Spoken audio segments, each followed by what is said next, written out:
बहुत समय पहले की बात है। जूनागढ़ नाम का एक जंगल था। उसका राजा चील महाराज था। वह राजा बहुत अच्छा व दयावान भी था, लेकिन वह राजा खुश नहीं था क्योंकि उसके कोई संतान नहीं थी। वह चाहता था कि वह किसी दूसरे बच्चे को अपना अधिकारी बना सके। इसी को देखते हुए उस राजा ने राज्य में घोषणा करा दी कि सभी पक्षी महाराज के राजमहल में उपस्थित हो जाए। पूरे जंगल के सभी पक्षी महाराज के राजमहल में उपस्थित हो गए। फिर राजा ने घोषणा की कि वहां मौजूद पक्षियों में से ही किसी को अपना उत्तराधिकारी चुनेंगे। फिर राजा ने सभी पक्षियों को पौधे लगाने के लिए विभिन्न प्रकार के बीज दिए और कहा कि हम 6 महीने बाद मिलेंगे और देखेंगे कि किसका पौधा सबसे अच्छा है, और उस समय मैं फैसला करूंगा कि मेरे बाद जूनागढ़ जंगल का उत्तराधिकारी कौन बनेगा। उन्हीं पक्षियों में मुनमुन नाम का एक पक्षी था। बाकी पक्षियों की तरह वह भी अपना बीज लेकर अपने घर खुशी खुशी चला गया। मुनमुन अपनी माँ की मदद से एक गमला चुना और उसमें अच्छे से बीज को बो दिए और उसकी देखभाल करता रहा। दिन बीतते गए, पर मुनमुन के गमले में हफ्ते 2 हफ्ते तक कोई नामोनिशान नहीं हो रहा था। वह आसपास के पक्षियों के गमलों में पौधे दिखने लगे। मुनमुन ने सोचा, हो सकता है कि उसका बीज कुछ अलग हो और कुछ दिनों बाद इसमें से कुछ न कुछ निकलेगा। और ऐसा सोचकर मुनमुन अपने गमले की और भी अच्छी तरह देखभाल करने लगा और 3 महीने बीत जाने पर भी उसका गमला खाली था। वहीं दूसरी ओर दूसरे पक्षियों के गमले में अच्छे खासे पौधे निकल आए थे। कुछ में तो फूल और फल भी दिखाई देने लगे थे। मुनमुन का खाली गमला देखकर सभी उसका मजाक उड़ाने लगे थे और उसकी हंसी उड़ाते, यहाँ तक कि वहाँ के बूढ़े बुजुर्ग भी उसे बेकार की मेहनत करने पर मना कर रहे थे। इसके बावजूद भी मुनमुन ने हार नहीं मानी और लगातार गमले की देखभाल करता रहा। देखते देखते 6 महीने बीत गए और राजा के सामने अपना गमला ले जाने का दिन आ गया। मुनमुन चिंतित था क्योंकि अभी भी उसके गमले में कुछ नहीं उगा था।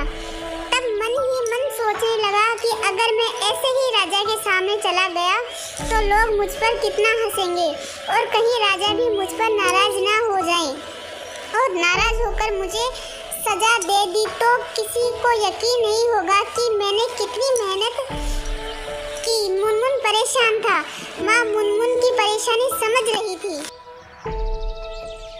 उसने मुनमुन की आँख में आँख डालकर कहा कि नतीजा कुछ भी हो, तुम्हें राजा का दिया बीज उन्हें लौटाना ही चाहिए। उस दिन सभी पक्षी राजा के राजमहल के मैदान में इकट्ठा हो गए। वहाँ पर एक से बढ़कर एक पौधे का ढेर लगा था। रंग बिरंगे फूलों की खुशबू से पूरा महल सुगंधित हो गया था।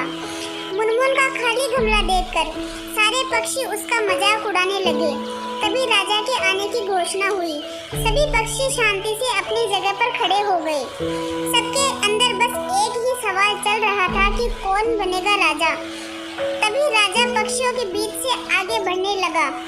वह जहाँ से गुजरता वहाँ पक्षी तनकर खड़े हो जाते और अपने आप को राज्य का उत्तराधिकारी साबित करने की कोशिश करते। तमाम खूबसूरत पौधों को देखने के बाद राजा की नज़र मुनमुन के गमले पर पड़ी। क्या हुआ, तुम्हारा गमला खाली क्यों है? राजा ने पूछा। मुनमुन बोला, राजा जी मैं इसमें रोज पानी डालता था और धूप भी दिखाता था। मैंने 6 महीने तक इसकी देखभाल की और फिर भी इसमें कोई भी पौधा नहीं निकला। मुनमुन इस हिचकिचाहट के साथ बोला। राजा बाकी गमलों को देखने के लिए आगे बढ़ा और सभी गमलों को देखने के बाद और सभी पक्षियों को राजा ने संबोधित किया। आपने अपने आप को साबित करने के लिए कड़ी मेहनत की। फिर राजा मुनमुन के पास गया और मुनमुन से बोला, तुम मेरे पास आओ, और सबके सामने बुलाया। जाना मुनमुन को अजीब लगा। वह धीरे धीरे आगे बढ़ने लगा। जैसे ही राजा उसके गमले को उठाकर बाकी पक्षियों को दिखाने लगा, सभी पक्षी हंसने लगे। फिर राजा ने कहा, शांत हो जाइए। फिर राजा ने ऊंची आवाज में कहा, मैंने 6 महीने पहले आपको जो बीज दिए थे और अपने अपने पौधों के साथ आने को कहा था, मैंने आप सबको जो बीज दिए थे वो बीज बंजर थे। चाहे उसकी जितनी भी देखभाल करते लेकिन उसमें से कुछ भी नहीं निकलता। लेकिन आप सबके बीच मुनमुन ही ऐसा था जो खाली गमला लेकर उपस्थित हुआ।